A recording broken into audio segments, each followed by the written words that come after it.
고린도전서 15장 51절부터 53절 말씀 읽겠습니다.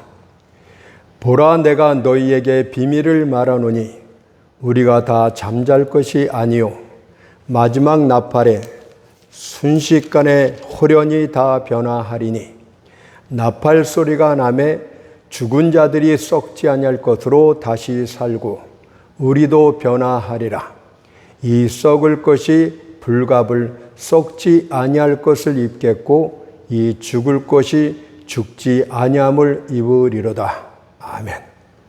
우리 지난 5개월 동안 성령 세미나를 20회에 걸쳐 여러 가지를 살펴보았습니다. 오늘은 마지막 시간 성령과 영화, 이런 제목으로 살펴보는 시간이 되겠습니다. 자, 그렇다면 오늘 본문의 말씀을 한번 살펴보도록 합니다. 구원의 모든 사역은 전적으로 하나님께로 말미암은 것입니다. 구원의 계획이, 구원 계획의 실행이, 또한 구원을 우리에게 적용하는 것이 전적으로 삼위일체 하나님에 의해서 이루어졌습니다. 첫째로 구원 계획이 성부 하나님께로부터 말미암았습니다. 하나님의 구원 계획은 아무것도 존재하지 않았던 영원 전부터, 태양이 빛을 발하여 어둠을 쫓기 전부터 고안되어졌습니다. 하나님께서는 자신이 지으신 인생들이 자신의 위치를 지키지 못하고 타락할 것을 미리 아시고 구원 계획을 마련하여 주셨습니다. 따라서 하나님께서는 그의 아들 안에서 구원할 자를 만세 전부터 선택하셨고 또한 그들을 흠없는 하나님의 자녀로 새롭게 빚을 것을 계획하셨습니다. 그것을 에베소 1장 4절 5절에서 이렇게 기록합니다. 창세 전에 그리스도 안에서 우리를 택하사 우리로 사랑 안에서 그 앞에 거룩하고 흠이 없게 하시려고 그 기쁘신 뜻대로 우리를 예정하사 예수 그리스도로 말미암아 자기의 아들들이 되게 하셨으니, 하지만 하나님의 구원 계획이 성취되려면 인생들이 범한 모든 죄악들이 처리되어져야 합니다. 만일 그렇지 않다면 하나님의 공의는 사라지고 맙니다. 그렇다면 과연 하나님의 사랑을 온전히 나타내시면서 하나님의 공의를 만족시킬 그분의 구원 계획은 도대체 무엇이란 말입니까? 그분은 이렇게 말씀을 하시는 것입니다. 내가 창조한 인생들이 내게 범죄할 것이다. 나는 그들의 죄를 결단코 용서치 않고 엄하게 벌할 것이다. 하지만 나는 그들에게 사랑도 베풀기를 원하노라. 과연 나의 공의와 나의 사랑이 함께 만족할 수 있는 구원 계획이 무엇이겠느냐고 질문하는 것 같습니다. 천사들은 이에 대해 아무 대답도 할 수 없습니다. 그것은 천사들의 지성과 능력을 초월한 것이기 때문입니다. 또한 천사들은 하나님께서 구원 계획을 함께 논의하기 위하여 지으신 존재들도 아닙니다. 왜냐하면 하나님께서는 천사들을 짓기 전부터 이미 구원 계획을 마련하셨기 때문입니다. 그렇다면 하나님의 구원 계획은 무엇입니까? 바로 그의 아들, 그의 독생자 예수가 사람들의 죄를 대신 짊어지는 것이었습니다. 이사야 53장 6절을 보니까 우리는 다 양 같아서 그릇 행하여 각기 제 길로 갔거늘 여호와께서는 우리 무리의 죄악을 그에게 담당시키셨도다. 두 번째로 구원 계획의 실행이 성자 하나님께로부터 말미암았습니다. 갈보리의 십자가를 바라보도록 하십시오. 십자가에 달리신 이는 단순한 사람이 아니었습니다.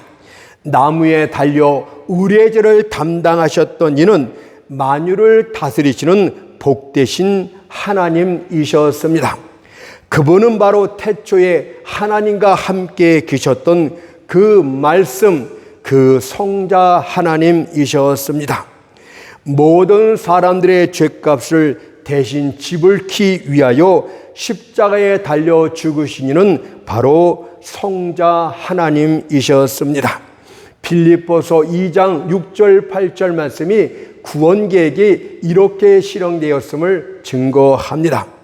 그는 근본 하나님의 본체시나 하나님과 동등됨을 취할 것으로 여기지 아니하시고 오히려 자기를 비워 종의 형체를 가져 사람들과 같이 되었고 사람의 모양으로 나타나셨음에 자기를 낮추시고 죽기까지 복종하셨으니 곧 십자가에 죽으심이라. 십자가는 하나님의 공의가 완벽히 집행되었다는 증거가 됩니다. 만일 하나님께서 공의로우신 하나님이시라면 그분께서는 죄가 어디에 있든지 간에 그것을 철저히 징벌하셔야 됩니다. 하나님께서는 인간의 모든 죄가 그의 아들에게 전가되었을 때에도 그의 아들이 비록 완전히 순결하고 완전히 아름다웠을지라도 용서치 않고 징벌하셨습니다. 이사야 53장 10절을 보니까 여호와께서 그로 상함을 받게 하시기를 원하사 질고를 당케 하셨은즉 그의 손으로 여호와의 뜻을 성취하리로다 라고 예언한 그대로 이루어졌습니다. 또한 십자가는 하나님의 사랑이 완벽히 드러난 것이기도 합니다. 하나님께서는 죄인들을 살리기 위해 그의 독생자를 죽게 하실 만큼 인간들을 사랑하셨다고 합니다. 벌레보다 못한 우리들을 위하여 하늘을 향해 주먹을 지켜든 채 거만하게 반역했던 우리들을 위하여 그의 아들을 아낌없이 죽음 가운데 내어주셨습니다. 이 얼마나 놀랍고 위대한 사랑이란 말입니까? 요한일서 4장 10절이 이렇게 증거합니다. 사랑은 여기 있으니 우리가 하나님을 사랑한 것이 아니요 오직 하나님이 우리를 사랑하사 우리 죄를 위하여 화목제로 그 아들을 보내셨음이니라. 아멘. 구원은 하나님의 아들 예수 그리스도께서 우리의 죄를 대신하여 십자가에서 피 흘려 죽으심으로 완성되어졌습니다. 요한복음 19장 30절의 말씀처럼 다 이루었다 하시고 머리를 숙이시고 영원히 돌아가시니라. 마지막 세 번째로 구원의 적용, 그 구원을 우리에게 적용시키는 것도 성령 하나님에 의해서 말미암았습니다.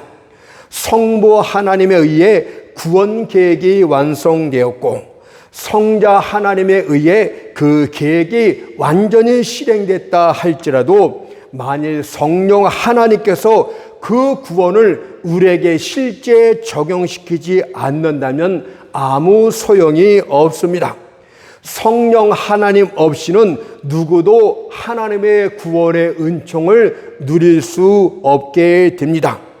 죄로 인해 죽었던 영혼을 살리시는 이도 성령 하나님이셨고 살아난 영혼을 또한 날마다 거룩함으로 이끄시는 이도 성령 하나님이시며 마지막 날 우리의 죽은 몸까지도 부활의 몸으로 다시 일으키실 이가 성령 하나님이시기 때문입니다.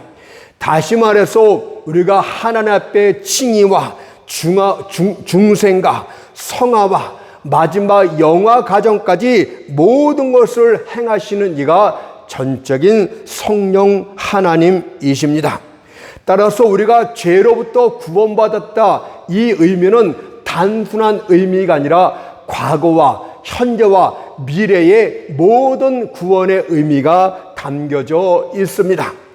과거와 관련해선 죄의 형벌에서 구원받았다는 의미를 가르쳐주고 있는 것이고, 또한 현재와 관련해선 죄의 사력으로부터, 죄의 유혹으로부터 날마다 구원받고 있는 중이다, 이렇게 말할 수 있는 것이고, 미래와 관련해선 죄의 존재로부터 완전히 구원을 받을 것이다, 이런 의미를 가르쳐주고 있는 것입니다.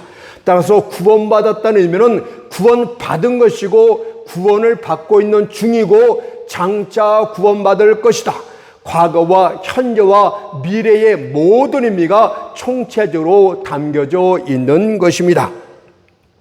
먼저 과거와 관련해선 우리는 죄의 형벌로부터는 완벽하게 과거로서 구원을 받은 것입니다. 우리가 예수 그리스도를 믿을 때 받는 구원이 바로 죄의 형벌로부터 구원을 받는 것입니다.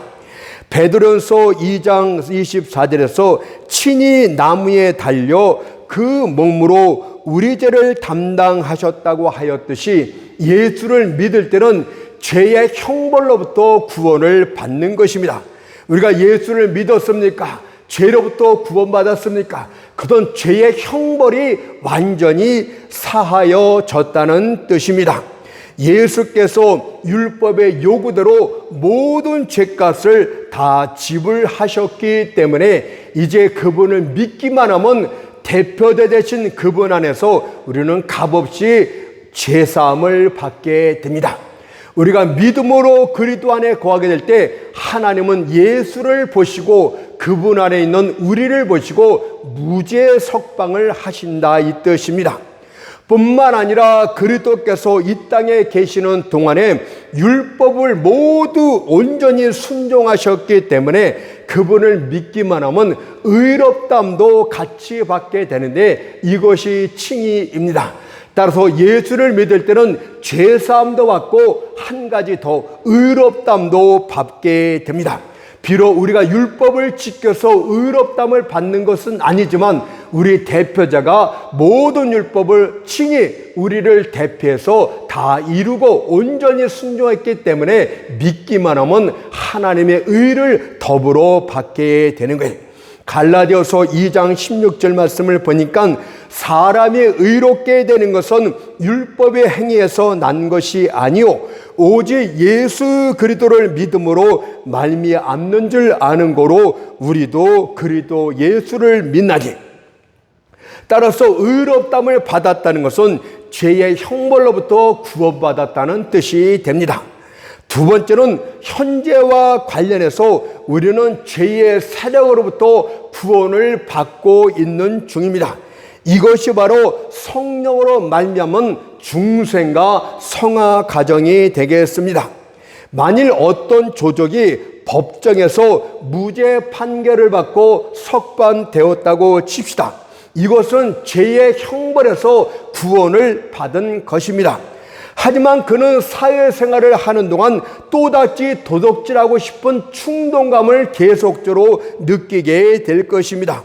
여러분들, 우리는 예수 그리스도의 피로 죄의 형벌에서는 구원을 받지만 끊임없이 죄의 세력이 우리를 죄로 끌고 가고 있는 것이 사실입니다.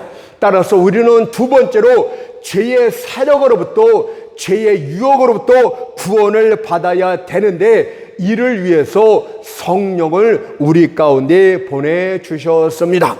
먼저 성령께서는 죄인된 여러분들을 중생 거듭나게 하십니다.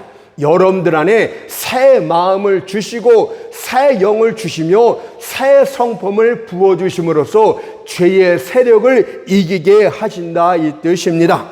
에스겔 36장 26절이 그것 아닙니까? 또 새 영을 너희 속에 두고 새 마음을 너희에게 주되. 여러분들, 새 영을 받게 될 때 그때 우리는 하나님의 자녀의 영을 받게 되는 것이고 아바, 아버지라고 부르게 되는 것입니다. 새 마음은 죄를 미워하고 하나님의 거룩한 것을 사랑하는 마음을 받게 되는 것입니다. 그럼에도 불구하고 여러분들 안에는 여전히 죄를 사랑하는 옛 성품이 역사하고 있는 것도 사실입니다.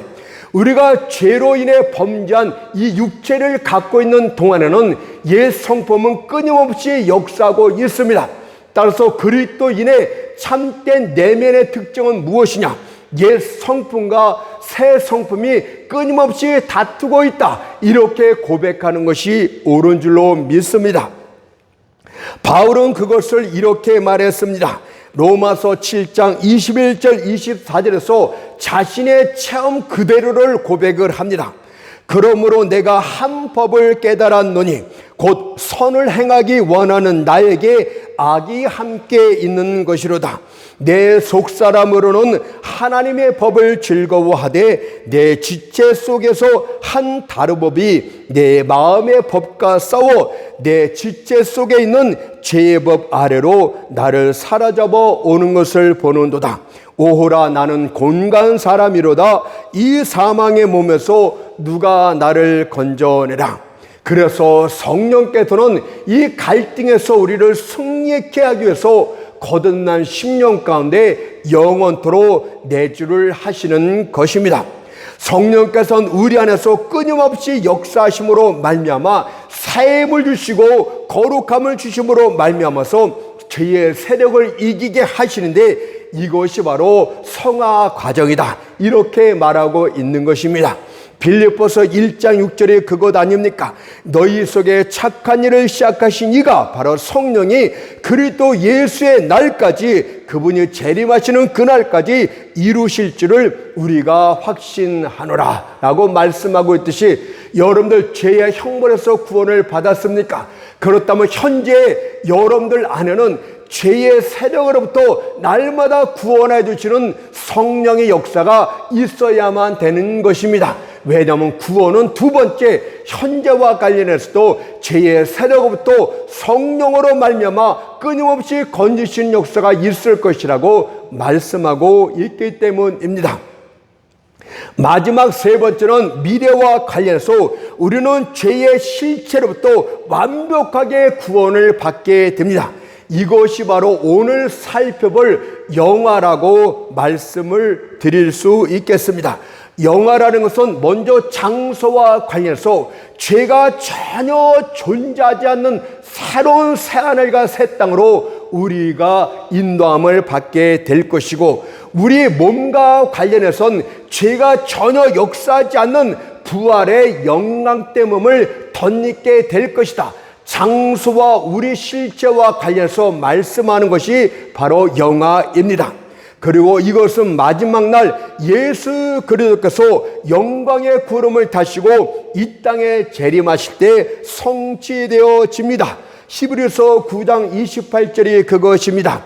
구원에 이르게 하기 위하여 죄와 상관없이 자기를 바라는 자들에게 두 번째 나타나시리라. 그분은 2000년 전에 이 땅에 강림하셨듯이 이제 다시 한번 강림하시게 될 것입니다. 그렇다면 죄 없는 거룩한 몸으로 다시 살게 될 부활이란 도대체 무엇입니까? 이를 알기 위해선 먼저 죽음부터 살펴봐야 됩니다. 왜냐하면 부활은 죽음을 전제하고 있기 때문이다. 죽지 않은 상태에서는 거의 죽은 상태에서 회복되는 것은 부활이 아니에요. 부활은 완전히 죽은 상태에서 완전 살아나는 것이고 뿐만 아니라 다시금 죽지 않는 것이 부활입니다. 그렇다면 여러분들, 주님께서 죽었던 나사로를 또 회당장 야이로 따라 살린 것은 원칙적으로는 부활이 아닙니다. 그들은 또 죽었기 때문입니다. 오로지 예수 그리스도만이 부활의 첫 열매가 되시는 것입니다. 그렇다면 죽음과 관련해서 우리 몇 가지를 살펴봐야 되는데, 첫째로 모든 사람들이 다 죽는다는 보편적 법칙이 바로 죽음입니다. 여러분의 눈을 모든 땅으로 돌려보십시오. 극지방에서 적도로, 그리고 또 다른 극지방으로 눈길을 돌려보십시오. 그리하면 모든 사람들은 반드시 죽는다는 불변의 법칙을 발견하게 될 것입니다. 히브리서 9장 27절에서 한 번 죽는 것은 사람에게 정하신 것이요 라고 하였듯이, 하나님께서는 범죄한 모든 인류에게 죽을 것을 선포를 하셨습니다. 따라서 무덤을 피할 수 있다고 생각하는 것은 조금의 토론할 가치도 없는 어리석은 꿈에 불과합니다. 만일 여러분이 거대한 공동묘지를 바라보면서 누가 이 사람들을 죽였는가? 라고 묻게 된다면 그 대답은 오직 하나, 로마서 5장 12절 말씀이 되겠습니다. 죄로 말미암아 사망이 왔나니 이와 같이 모든 사람의 죄를 지었으므로 사망이 모든 사람에게 이르렀느니라. 그 이후에는 영벌과 영생의 하나님의 심판이 있게 됩니다. 죽음은 피할 주제가 아닙니다. 오히려 깊이 생각해야 될 엄숙한 주제가 되겠습니다. 이는 모든 사람에게 임하는 필연적인 사실이기 때문입니다. 죽음과 관련해선 우아한 말을 사용할 필요가 없습니다. 그것은 죽음과는 아무런 어울리지 않는 말이 되겠습니다. 엄숙함으로 죽음 앞에 고개를 숙이십시오. 그래야만 유익한 모든 것을 얻게 될 줄 믿습니다. 내가 죽은 후엔 다시는 이 땅으로 되돌아올 수 없도다. 내가 돌아오지 못할 곳으로 간다면 그곳은 어디인가? 끝없는 축복일까? 아니면 끝없는 저주일까? 내가 죽기 전에 해야 될 일은 도대체 무엇인가? 라는 질문들을 스스로에게 해야 될 줄 믿습니다. 두 번째로 죽음은 모든 사람에게 공평합니다. 아랍의 속담에 검은 낙타는 모든 사람의 문 앞에 서 있다고 하였듯이 죽음은 왕의 방에도 들어가고 오두막집의 문으로도 들어가게 됩니다. 아무도 죽음을 지연시킬 수는 없습니다. 비록 그가 온갖 보물의 주인이라 할지라도 그것으론 냉혹한 죽음을 매수할 수 없습니다. 비록 그의 자녀들이 눈물로 호소한다 할지라도 죽음은 그들의 눈물이 마를 때까지 기다려주지를 않습니다. 비록 그가 지금 훌륭한 의사의 보살핌을 받고 있다 할지라도 가장 비싼 급료를 주고 준 사람들을 고용하고 있다 할지라도 최고의 병원에서 최고의 병실에 누워있다 할지라도 죽음을 피할 수는 없습니다. 마지막으로 죽음에는 순서가 없다는 것을 기억해야 될 줄 믿습니다. 우리에게 활당한 인생은 얼마나 짧습니까? 그 세월은 너무도 짧아 어린아이라도 헤아릴 수 있을 정도입니다. 그래서 야고보서 4장 14절에서 그것은 존재하는 것이 아니라 잠깐 보이다 없어지는 안개의 비유를 했습니다. 너희 생명이 무엇이뇨? 너희는 잠깐 보이다가 없어지는 안개니라. 그런데 이 짧디 짧은 인생이 순서도 없다고 합니다. 짧은 인생도 안심할 수 없다는 뜻이 되겠습니다. 사망의 문을 통과하는 지팡이든 노인 옆에 아직까지 말하는 법도 배우지 못한 어린아이들이 함께 지나가고 있기 때문입니다. 건강한 청년이 갑자기 생명을 잃고 사망의 문을 통과하기도 하며 꽃다운 처녀들이 꽃을 피우기도 전에 죽음을 신랑으로 맞기 때문입니다. 그러므로 내일을 알지 못하는 인생들이여 오늘이 가기 전에 어서 주님을 영접해야 될 줄 믿습니다. 안개라는 것은 무슨 뜻입니까? 허무하다는 뜻 아닙니까? 쉽게 사라진다는 뜻이 아닙니까? 조금만 바람이 불어도 태양이 떠오르기만 해도 안개는 온데간데 없이 흩어지고 맙니다. 진실로 사람들의 생명이 그렇게 덧없이 쉽게 사라지고 맙니다.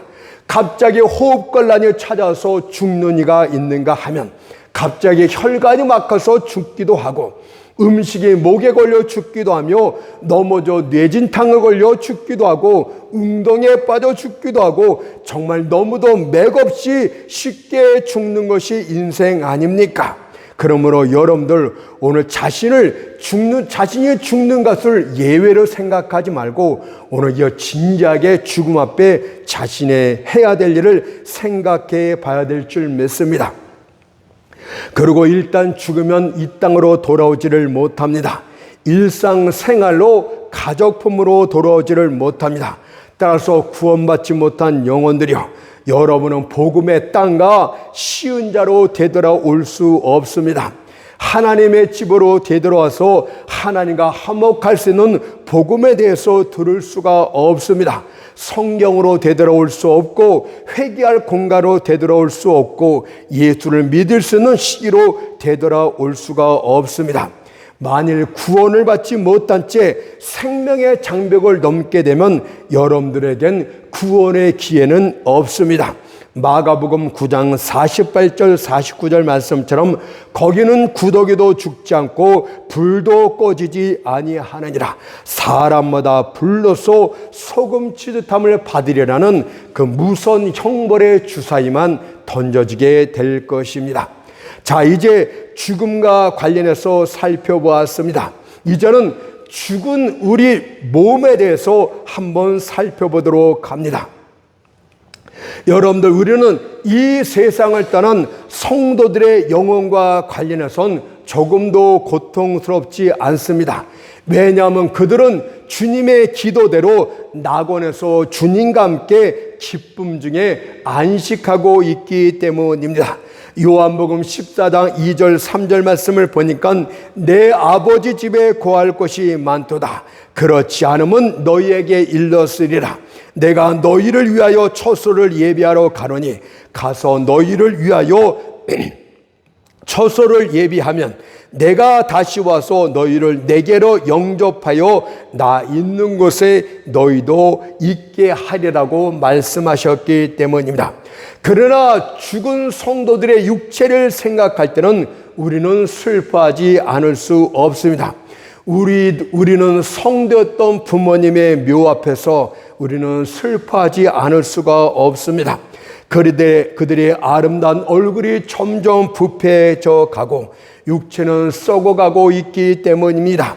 그들의 손과 발과 몸의 다른 부분들이 분해되고 소멸되어 가고 있는데 어찌 눈물 없이 그들의 무덤 앞에 서 있을 수 있단 말입니까? 하지만 영광된 부활의 교리들은 이런 슬픔들을 다 날려버리고 맙니다.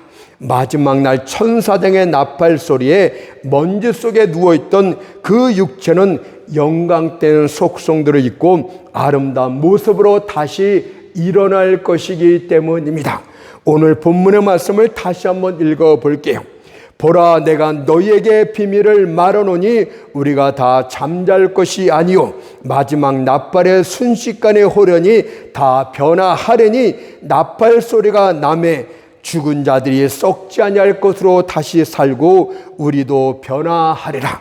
이 썩을 것이 불갑을 썩지 아니할 것을 입겠고 이 죽을 것이 죽지 아니함을 입으리로다.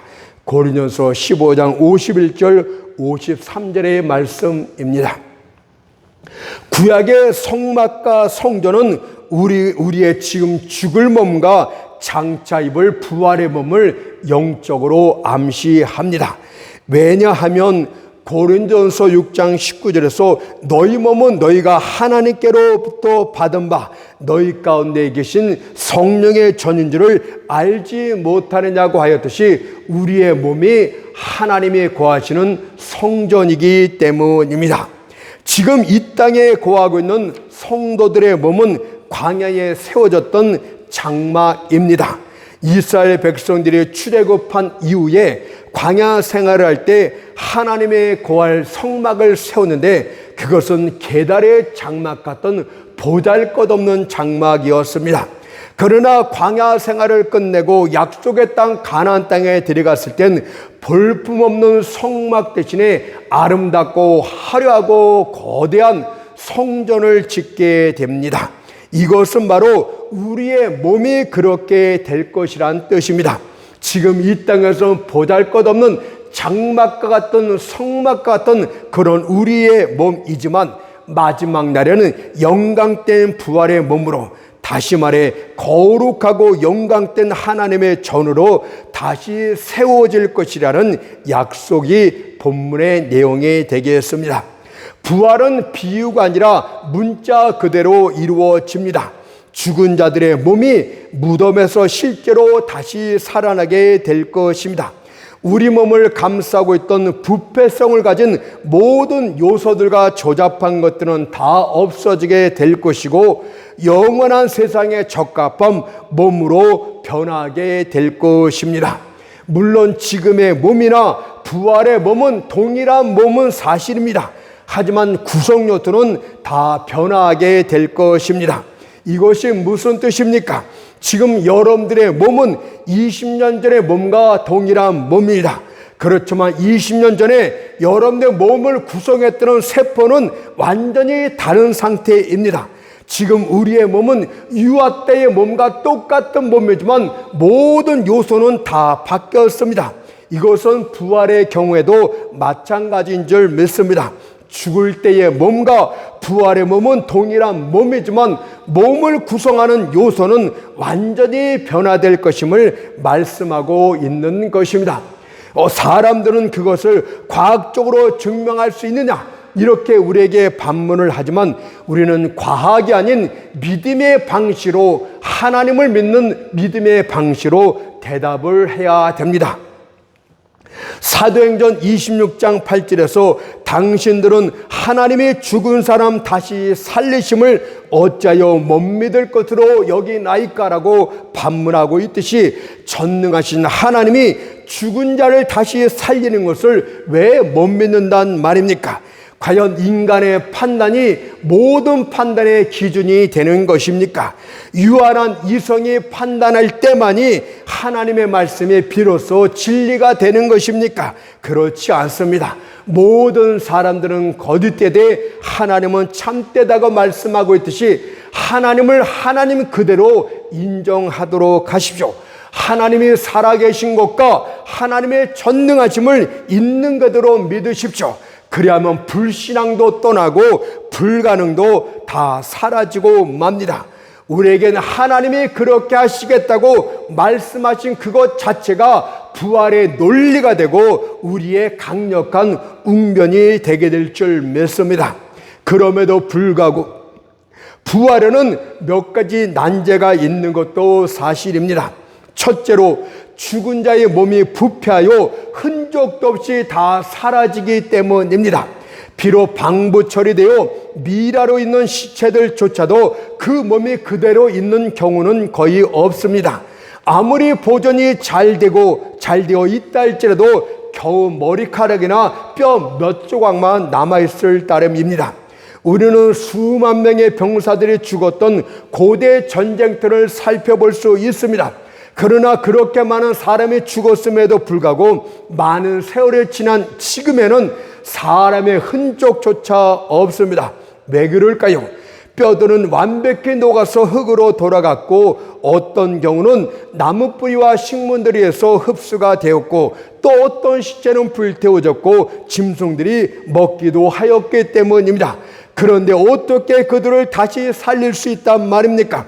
시체들의 흔적조차 남아있는데 어떻게 그들을 살릴 수 있단 말입니까? 그러나 몸의 가장 본질적인 원자 구성은 그대로 존재하고 있다는 것을 믿어야 될 줄 믿습니다.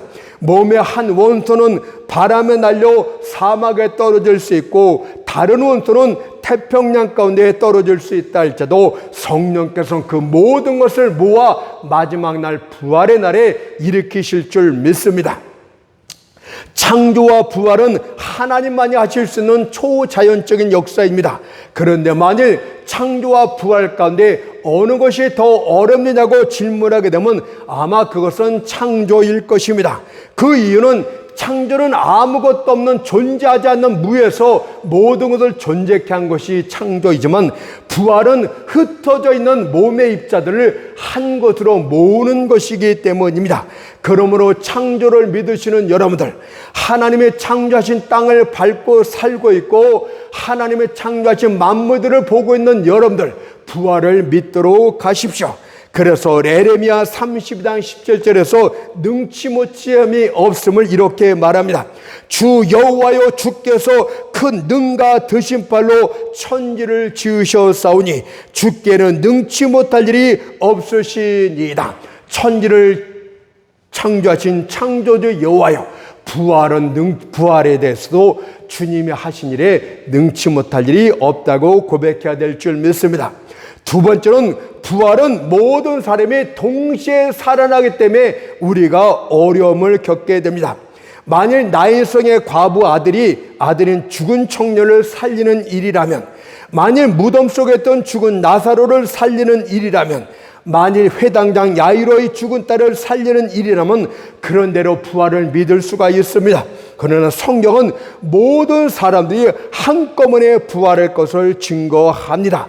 여러분, 노아 홍수 때 죽었던 수많은 모든 사람들, 바벨론 제국에 살았던 모든 사람들, 메드와 페르시아 사람들, 또 세계 1, 2차 중원 때 죽었던 모든 사람들, 그들을 한꺼번에 부활하게 될 것을 말씀합니다. 물론 두 부류로 나누어서 한꺼번에 부활합니다. 처음에는 의인들이 한꺼번에 부활하게 될 것이고, 두 번째는 1000년이 지난 다음에 악인의 부활이 있을 것을 말씀을 합니다. 계시록 20장 5절 6절이 그것입니다. 그 나머지 죽은 자들은 그 1000년의 차기까지 살지 못하더라. 이는 첫째 부활이라. 이 첫째 부활에 참여하는 자들은 복이 있고 거룩하더라.